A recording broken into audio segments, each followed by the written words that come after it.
Welcome back to the Sportsmemo College Football Every Game on the Board podcast, where we're going game numbers 333 to 362 with today's first guest, second guest overall for the segment, Teddy Covers. Teddy, welcome to the pod. Hey, great to be here, Drew. Great to have you, man. How's your week going? You sound really perky today, dude. It's Thursday, College Football Every Game on the Board podcast, man. It's a good one. Exactly. You gotta be sure to be caffeinated before you try to host this one, because there's not a lot of folks that go through every game on the board every week.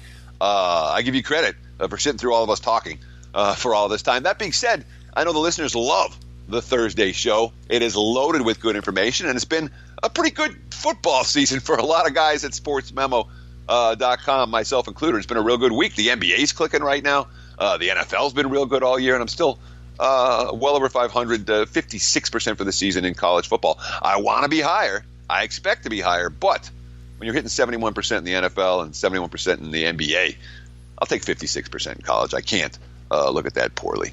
Hey, 56% will take it, and you're actually 43, 26, and 1 in all football year to date. That's 62%, 64% on the big tickets. The higher rated releases Teddy is giving out to the clients. And guys, coupon code Teddy100, no spaces, all capital letters, TEDDY 100, coupon code for $100 off of his 30-day all access. Teddy, let's get into the games here. We got a noon Eastern, 9 a.m. Pacific kick, Nebraska at Ohio State. Looks like 73 the total, 17.5 right now at Chris. Ohio State laying at home. Yeah, and I'll tell you what, I'm not, in general, you think about the concept. Here's Ohio State off a bad, ugly blowout loss at Purdue. They've had a week off. Now they're at home against a team that probably can't physically stand up to them in the trenches. And boy, it's that from that perspective alone, it does feel like an Ohio State Buckeyes type of spot. But and we've certainly seen Ohio State dominate this series in recent years. Was it 56-14 at Nebraska last year, 62-3 at home, in a similar point spread range 2 years ago. No decisions, no sweat if you had Ohio State in either of those contests. But, and it's a big but, I'm not sold on this Buckeyes team right now. I didn't like what I was reading in the local papers this week. There's a lot of buzz about Urban Meyer's job security and if he'll be back next year. JT Barrett, look, the guy's been sick. He's thrown, 30 touchdown passes so far this season. I mean, truly ridiculous numbers so far. As I say, JT Barrett. Dwayne Haskins has thrown for 30 touchdown passes, almost 9 yards per attempt, and only 5 picks this season. But Nebraska's a 2-win team. You know what I mean? One would think, Ohio State, they've throttled this squad, but it's back-to-back wins for Nebraska. They certainly, they had the one rough game against Michigan. Other than that, they've been in every game this season, and Martinez is scary. And so even though it's a Buckeye spot, I'm not going to get to the window with Ohio State here. It'd be underdog or pass, and that means pass. I'm not really going to get involved in this one. Yeah, interesting take there, Teddy. I mean, you bring up the Urban Meyer situation and kind of alluding to it holding the team back a little bit. Do you really think it matters that much? I mean, all the coordinators are the same. He's not like calling plays or anything. You put that much emphasis into it, huh? I think when you have turmoil surrounding a program in any way, and especially at the top of a program, it doesn't matter if the head coach is fighting with the assistant, if the AD is fighting with the head coach. Some of this stuff doesn't trickle down. And Urban Meyer's complaining about headaches. I do worry about the state of whether Ohio State is, because think about Meyer's track record off a bye, and Meyer with extra time to prepare, and Meyer long-term ATS stats. I'm not so sure all of those come into play for this Ohio State team right now. Good take there, Teddy. Let's move to the ACC here. We got Georgia Tech at North Carolina. Looks like the Yellow Jackets laying 6 on the highway, 64 the total, Teddy. Yeah, money's been coming on Georgia Tech. It looks like Taquan Marshall is going to be able to go this week. He did not go last week. Tobias Oliver made his first career start for the Yellow Jackets, and he didn't have to throw a pass. 465 yards on the ground for Georgia Tech in that ball game. That's what they're capable of doing, and they're going against a Tar Heels defense that, when you think about the strengths of North Carolina, you're not thinking, oh, this team's going to be really good at defending the triple option. It's a dicey defensive squad. They're a 1-7 team. They've hung tough. They really have. Each of their last 3 losses coming by 10 or less. The bad loss at Miami. I guess they had the bad loss against East Carolina. That was probably the worst of the bunch. But they've been competitive in defeat. The offense, more than 500 yards in 2 of the last 3 losses. They've been able to move the football somewhat. And if North Carolina, with the total sitting here at 64, I don't trust North Carolina to stop Georgia Tech. So if I'm looking at the Tar Heels, I'm going to probably put that together with the over. I think North Carolina is not going to cover this number unless they get in the 30s. I expect Georgia Tech to get theirs. Yeah, I was surprised to see the money coming in on Georgia Tech, but you bring up the good point with their last game at Virginia Tech. That offense was humming, man. To see what they did there at Lane Stadium, it's a tough train to get in front of. Yeah, and the money's coming in purely on the quarterback situation. Don't underestimate how the college football markets work in weird ways, in the sense of there's a lot of guys making big bets who don't watch college football. All they're trying to do is get in front of the information. And, here's the quarterbacks in. Boom, the bet's coming on Georgia Tech. And then that's not unusual to see that type of a move happen fairly quickly off a QB announcement, like the one Georgia Tech announced. When was it that they announced that Marshall was going to play? Probable. He was announced as probable. I think it was yesterday. Teddy, let me ask you a question while you look that up. As far as you say, like, big bets coming in from guys or groups that don't necessarily dig deep into college football as far as watching it. And I've noticed, just like any sport, college football has a lot of moves, not a lot, but moves that are wrong. Would you say that the moves are wrong at a higher percentage of time in college football than, say, other sports? No. Okay. It doesn't stand out that way to me. And again, you have to talk about different times of the season. All right. Early in the season, bettors are ahead of the books. I'm not fading the big moves in college football. If week 1, week 2, week 1 I might. Week 2, week 3, week 4, bettors tend to have an edge. Just like in the NBA, you see these NBA totals. They're right every day. The moves are right every day. That doesn't go on forever. And what happens as the season progresses in college football, you get statistical databases. Many of the syndicate groups are very comfortable betting their numbers. And again, they're going to make 50 bets on the board, and if they go 28-22, they're happy. They had a great day. It's not about winning every game. It's about getting good numbers and betting information before everyone else does. That is what drives the college football betting markets. And for the capper who's trying to pick and choose, find your spots, find your games, and not trying to bet the whole board, someone who watches college football, there are legitimate edges to be had. Doesn't work every week, but there are legitimate edges to be had betting this college football board. And the announcement was on, what's today? Thursday. It was on Tuesday for Marshall to be upgraded to probable. That's when the money came on Georgia Tech. Good stuff, Mr. Covers. And guys, obviously he knows his stuff. Remember the coupon code Teddy100 at checkout for $100 off his 30-day all-access service. We got 337-338 Missouri at Florida. Looks like 58 the total. The Gators laying 6 in the Swamp, Teddy. Yeah, and it's worth noting, the all-access pass, that does include all the hoops and all the football. NBA's off to a great start as well, putting my time in. Unfortunately, sleeping not so much in the month of November. Missouri and Florida. This number seemed cheap at the open. Everyone I've talked to says this is cheap, and yet the sharper shops are saying, you know what, let's look at the Mizzou side in this contest with Florida. Both teams are coming off, what do you want to call them, crushing losses? I don't know. I don't know that Florida's was crushing. They went to Georgia. They had a lead. The Gators were not the better of the two teams. Now they return home.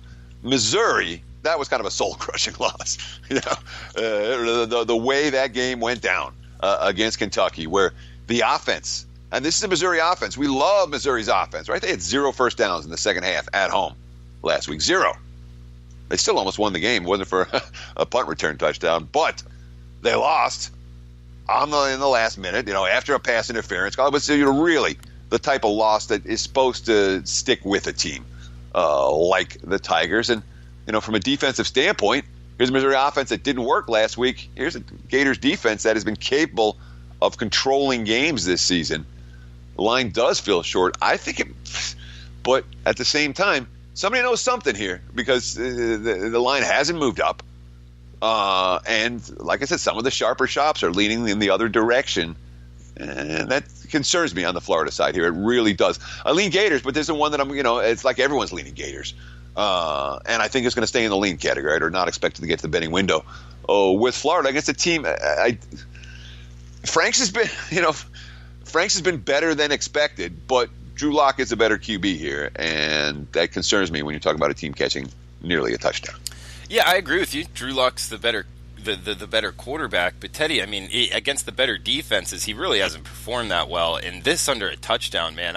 I mean, what you were first saying, this is short, man. I love the Gators here, but I'm with you. It's something scaring me about this. Why isn't this number 9.5 or 10? Don't be surprised. Again, I don't know why it's not 9.5 or 10. My powering number was higher. I'll just put it that way.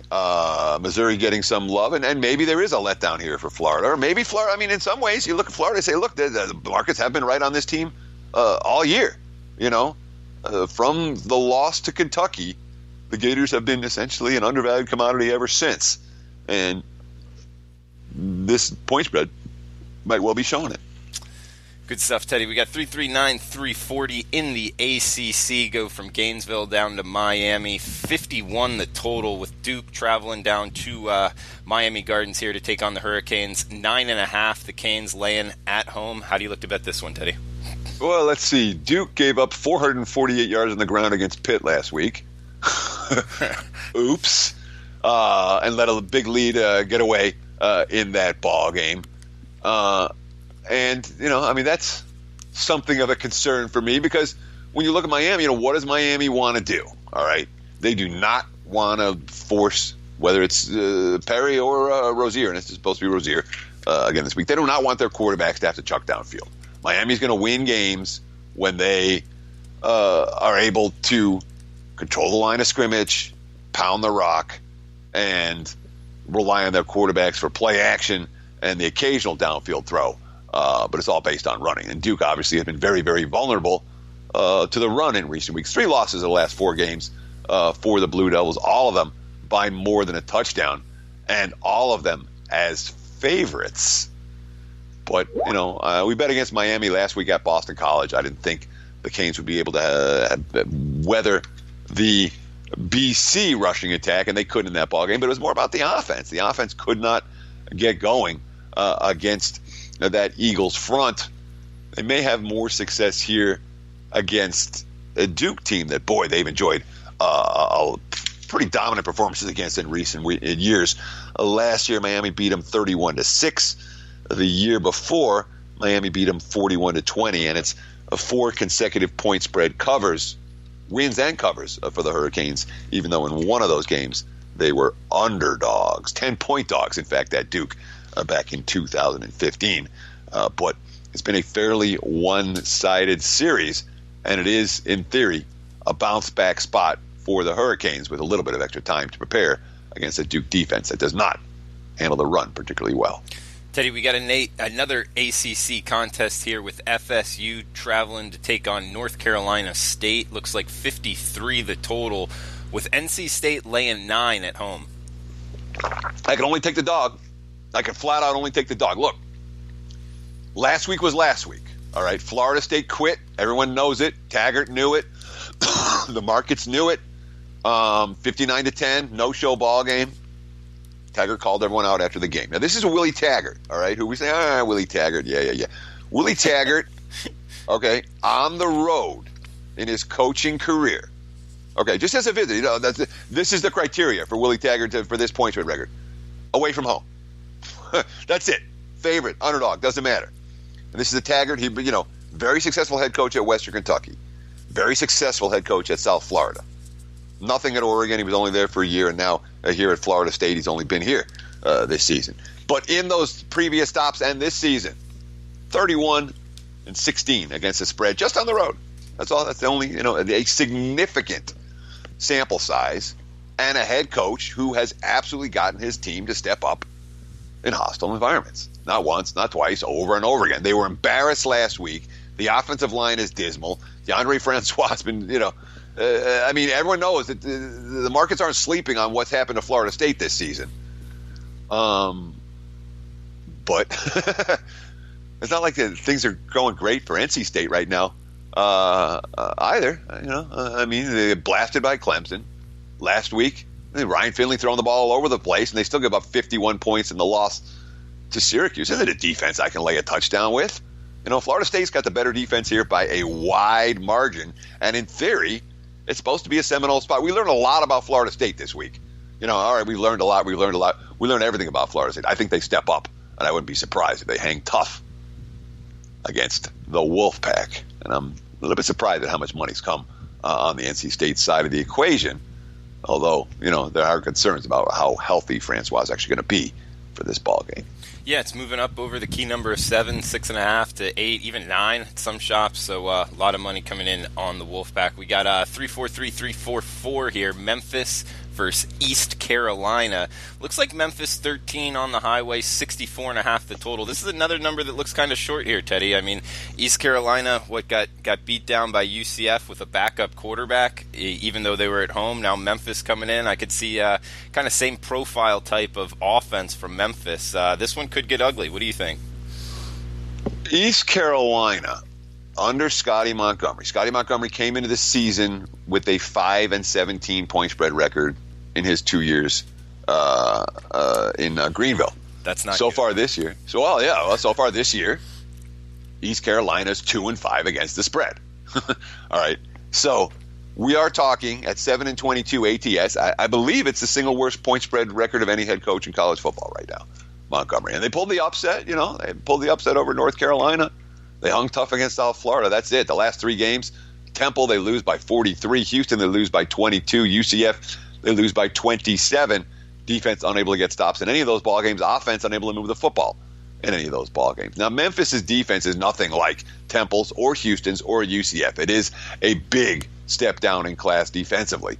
And East Carolina has faced, you look at the defenses they faced this year, they faced the tougher slate of these two teams by a fairly wide margin.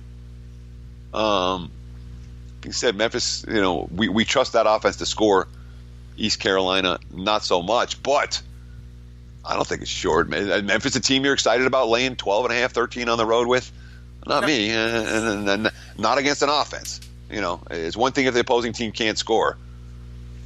East Carolina's taken a step down in defensive class here, which makes me very reluctant to lay this type of a price with a Tigers team that, again, they should have Darrell Henderson this week, and that's part of the reason why the money's come on Memphis. Darrell Henderson, early in the season, was the nation's leading rusher, although I don't check those stats every week. I don't know if he still is or not, but he is running backs don't make a big difference, ATS. This is one running back that does. Teddy, heading back to the ACC here, we got number 24 ranked Boston College heading into Lane Stadium to take on Virginia Tech. They're laying 2.5 on the road. That's Boston College, 57.5 the total. Teddy, if I hear one more person say Bud Foster defense, it's just, what does that mean? They're not good on defense. I don't get it. How do you look to bet Boston College, Tech? So sometimes a team really pisses you off. I was looking at Virginia Tech as soon as they made this switch to Ryan Willis at quarterback. I said, this is a fade team. They're not that good. And they went to Duke and won that game by they blew them out. Yeah. And I'm like, well, maybe I'm wrong. Maybe I got a bad read. And no, I had the right read, but I didn't follow it up, and I didn't bet against Virginia Tech the next week. That's the only game they've covered since week 2 of the season. And that was against William and Mary, and then the game against Florida State in the opener. But excuse me, it is not a Virginia Tech team. Again, 49 against Georgia Tech last week, gashed on the ground. 45 allowed against Notre Dame, gashed through the air in that contest. Yeah, it's Bud Foster's defense. They're just not that good this year. And here's BC, man. They just keep clicking. Again, I said the clients and I cashed them as dogs last week. They got the job done defensively in that ball game. I'll just put it this way. BC deserves to be the favorite here. The market's not sleeping on the Eagles, but, A.J. Dillon's, again, running backs are interchangeable, but sometimes they're not.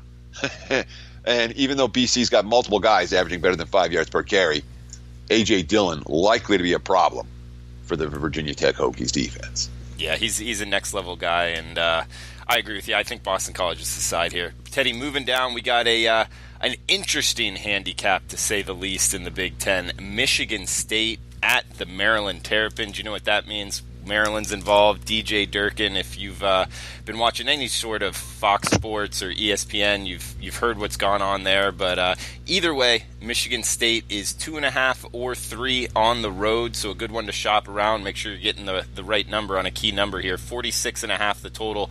Teddy, your thoughts on Maryland and your thoughts on betting this game? Well, I'll just put it this way. I've got a play up for sale on this game right now. So you can get all my information on Maryland/Michigan State right now at sportsmemo.com. I will say this. The Terps as a team this week are better off having fired Durkin yesterday, than they would have been had he had gone out and coached this past week. This week, I think that there would have been worse problems for Maryland. And note that the fact, again, this line's sticking at 2.5. We're not seeing 3s out there on the Spartans. When every time it hits 3, there's a group out there that's saying nut. Interesting to see if Maryland comes with passion and power this week against a Sparty squad that, their injury list a mile long, or if Maryland's inability to throw the football hurts them so badly against a Michigan State defense that just does not give up anything on the ground. You can get the pick right now, sportsmemo.com. Teddy, let me ask you one question about the Maryland situation. So he comes back, gets reinstated as the coach, has a team meeting, and a couple guys stand up and walk out. Is that the situation that have happened? There were so many different situations. I mean, the team was divided as to whether they wanted him back or didn't want him back. And that's what my question is. If a couple guys stand up and walk out, hell, those could be the guys that, another guy came in and took his job. So, of course, they don't want that head coach back in. I have a tough time just gauging it off of a couple guys walking out of a meeting. You get what I'm saying? Yeah, sure. And look, there's no question that Maryland has played for Matt Canada this year. Matt Canada will be their coach on Saturday. Simple as that, huh? I mean, look, there was a big question of effort for Durkin and a big question of a split team. The locker room still might be split, but effort-wise, they've shown for Canada pretty much in every game. I mean, there was one really flat spot, but Canada has earned their level of respect. And from a matchup standpoint, if Maryland can run the ball, we've seen it. Again, we saw it last week against Illinois. We saw it against Texas. They're a great offense, man. They're a tough train to stop in front of if you can't stop their running game. But we'll leave it at that and check out sportsmemo.com for Teddy's play with analysis up and available there. We got 349-350 Oklahoma at Texas Tech. Teddy, we got the Sooners laying 13 on the road, 13.5 at some shops, 77.5 the total. It's going to be a lot of points, but that's a high number, Teddy. How do you look to bet it? Yeah, I bet against Kyler Murray once this season. I don't know if I'm going to do it again. And I cashed the ticket with Texas. I don't know that I'm in any rush to do it again. This kid, you talk about the special quarterbacks. This kid's special already. That Oklahoma offense is just... It's too much for Texas Tech, flat out. Murray for the season. How about this? 12.7 yards per pass attempt, 28 touchdowns, 3 INTs. They run the football effectively. Each of their top 3 pass catchers averages 18 yards of reception or more. That's scary stuff for a Texas Tech defense. Yeah, they're better now than they were a couple years ago. It's still anything but an elite defense. But, of course, in this point spread range, you got to get stops too. And that's, Red Raiders have been a good dog. They've been hanging tough in these type of contests. But, I mean, they probably I would think they have to get at least 5 touchdowns to cover this point spread. The home team, it's a home team series, 5-0 against the spread the last 5. And Texas Tech's been pretty good as home dogs, of more than a touchdown or so in the Kingsbury era. But I'm telling you, Murray's a different animal right now. And, if you're asking me who's the best player in college football this year, he would probably get my vote. Yeah, but is he going to win the Heisman? Of course not. Why? Because the Heisman's a popularity contest based on media who don't actually watch college football. He's better than Gardner Minshew? Yes. All right, good stuff, Teddy. We got. I had to think about it, but yes. Yeah, I mean, as far as talent-wise, I would agree with you. System, Gardner Minshew's throwing it around out there. I'm surprised he's been great. Yeah. Wazoo's the only team that hasn't lost a game against the spread all year. He's got a mustache too, so got to remember that. Anyway, we got Uncle Rico. Exactly, he does look like him a little bit, Teddy. 3-5-1, 3-5-2. The best game outside of the Southeastern Conference, in my opinion. West Virginia at Texas. 58 the total. Looks like Texas laying 2 at home, Teddy. Yeah, boy, I've got mixed feelings on this. When we look at the concepts here, okay, West Virginia probably is the better quarterback in Greer. Ellinger's been good. Greer's been throwing picks, but man, that guy, he has plenty of NFL upside in a way that Ellinger doesn't. So you have the team with the better quarterback. You probably have the team with the better defense, and they're catching points. So yeah, from that perspective alone, you say, all right, let's take a look at the West Virginia side. But you start to dig a little bit. I've not been, I bet against the Mountaineers on the road in each of their first 2 road games. I bet against them in 2 of their 3 road games. I bet against them at Texas Tech, and they blew them out early and then basically hung on for the win. They needed a pick 6 late, or the Red Raiders probably would have come back and won that game, but instead there was a pick 6, and the Mountaineers ended up winning. But the offense didn't work in the second half. They went to Iowa State, and I bet against them there on the road, and the offense didn't work in the second half of that contest. Shut out after halftime. This team's got 1 touchdown after halftime in 2 road games, and that came on a pick 6. The offense isn't working in the second half of these ball games. Holgerson's getting out-schemed and out-adjusted. That's something that I trust Tom Herman with a whole lot. So I think there's a pretty good case you can make for West Virginia in this ball game, but I'm not going to make it. I don't trust Greer and company to avoid the mistakes that have plagued them. I don't trust them to make the appropriate adjustments after halftime of this ball game. All right, fair breakdown. I look at this game. West Virginia is the team that has extra time to prepare. Their last game back after that bounce back after Iowa State versus Baylor, they outgained them 568 yards to 287, winning 41-0 at half. Teddy, West Virginia is also 5-2 ATS. Texas just 3-5 against the number. And they've lost all of their Big 12 games this year as a favorite. I think with the extra time to prepare, plus the matchup, Texas just lost Oklahoma State, and their offense looked pretty good. And in the profile of offenses, West Virginia, Oklahoma State, not too dissimilar. And West Virginia has the better quarterback in Will Grier. So I kind of like West Virginia here, Teddy. Yeah, I was reading some stuff from the local papers this week. Texas is, they have a senior secondary. Multiple seniors, and the cornerbacks were really mad about how they played last week. The safeties were really mad about that this week, and they were talking about senior leadership and stepping up and yada yada. And Greer's throwing picks. That's all I'm going to say. Ellinger's not, and Greer is. So that's my biggest concern for West Virginia. Greer throws picks. You're not going to win that bet. Tell you, let's move to the Big Ten. We got Rutgers at Wisconsin, 49.5 the total, with Whiskey laying 28 in Camp Randall. Yeah, easiest game on the board because there's no frickin' way I play either one of these teams. I will not play Rutgers. I understand. Hey, they got to cover before the bye against Northwestern. That offense, I cashed a ticket with them against Texas State in the opener, and since then have they averaged 10 points a game? Barely. I know they haven't averaged 14 since that. I mean, it's just a bad offense. Wisconsin, I know Hornibrook has been upgraded to probable. But you want to have fun? Go through that Badgers injury list player by player by player. There are like dozens of impact players. And when I say dozens, plural, it really feels that way for the Badgers. Both sides of the football decimated with injuries. Can't lay this type of price with a team that has that many injuries to key guys who are all contributors, many of whom were big contributors so far this season, even with Hornibrook back on the field. Teddy, we'll stay in Big Ten country. We got Notre Dame at Northwestern, 9.5. The Irish laying on the road, 53.5 the total.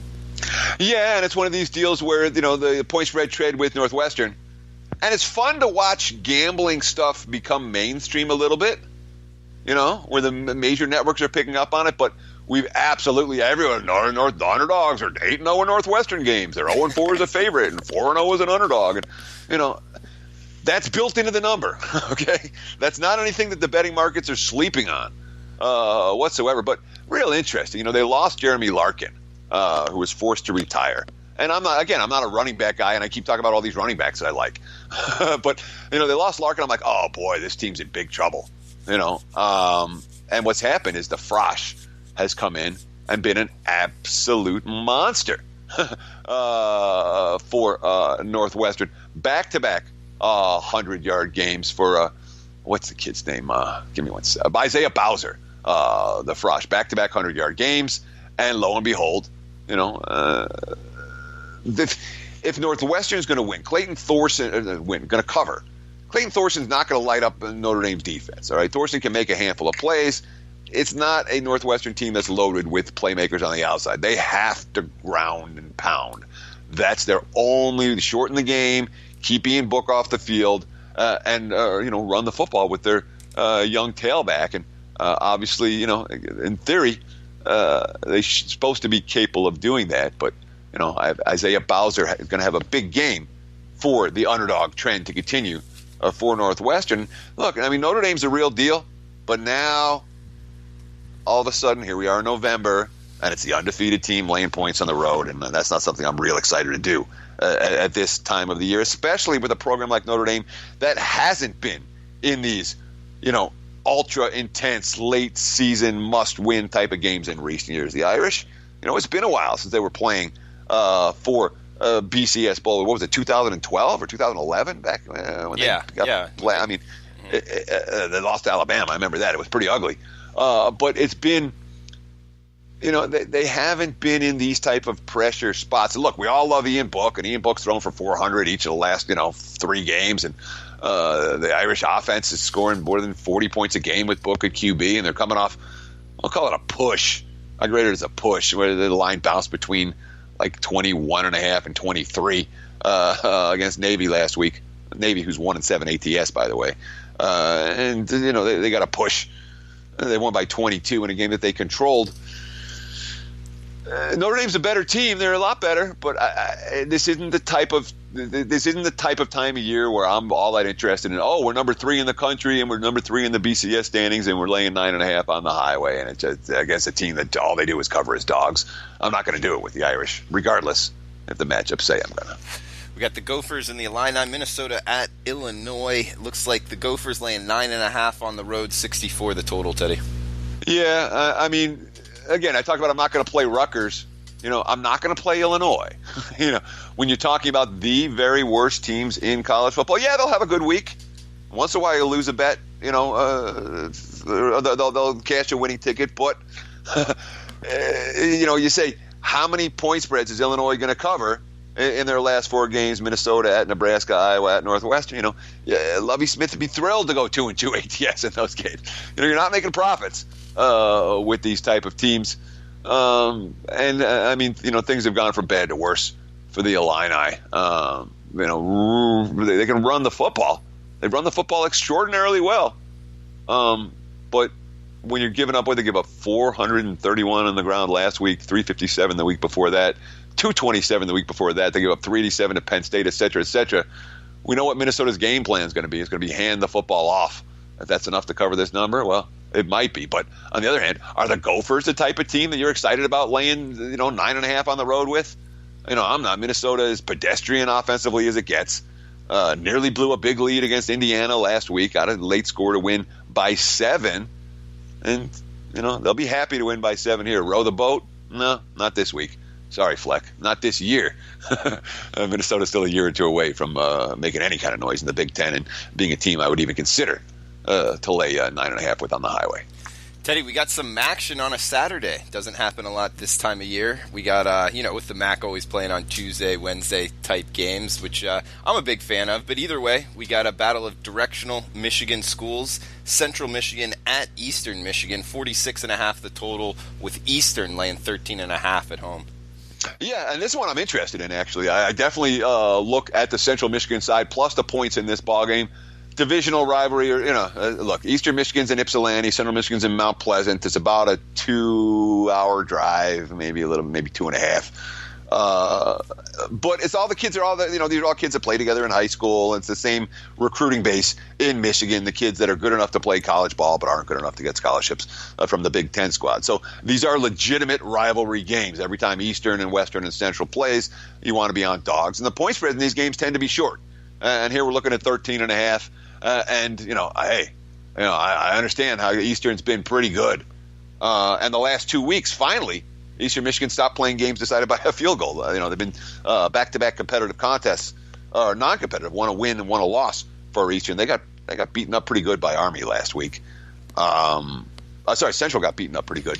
No, I'm backwards. Yeah, Central got beaten up by Akron. Eastern got beaten up by Army, but Akron was good enough to beat Northwestern, right?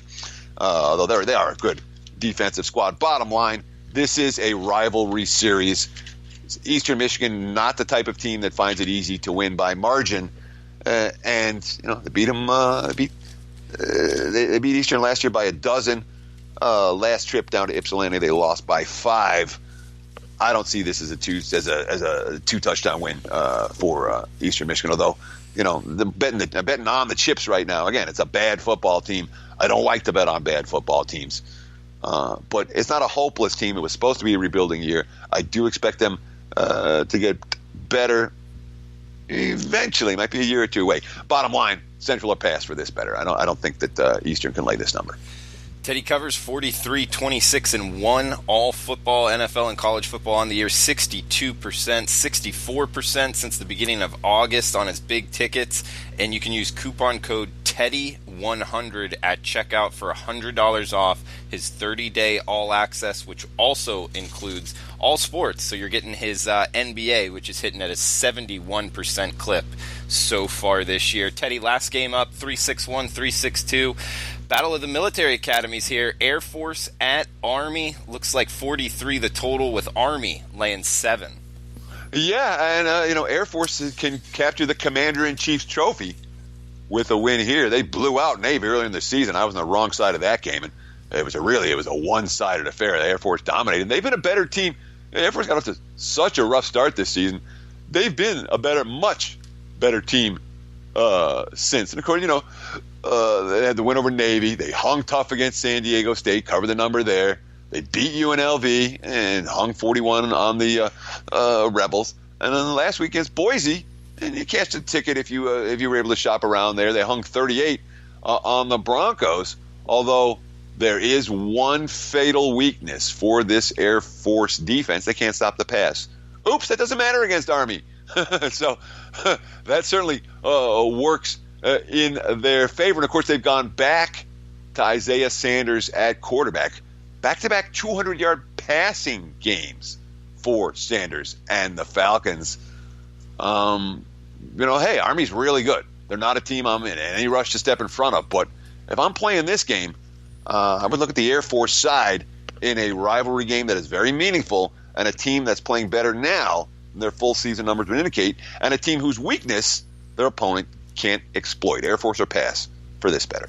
Guys, if you like Teddy Covers analysis, we're going to have him back on the NFL Every Game on the Board podcast starting tomorrow. Him and Rob Vina will be the two guests on the NFL slate, so make sure to tune in for that. But we'll be right back with our next guest on the College Football Every Game on the Board podcast.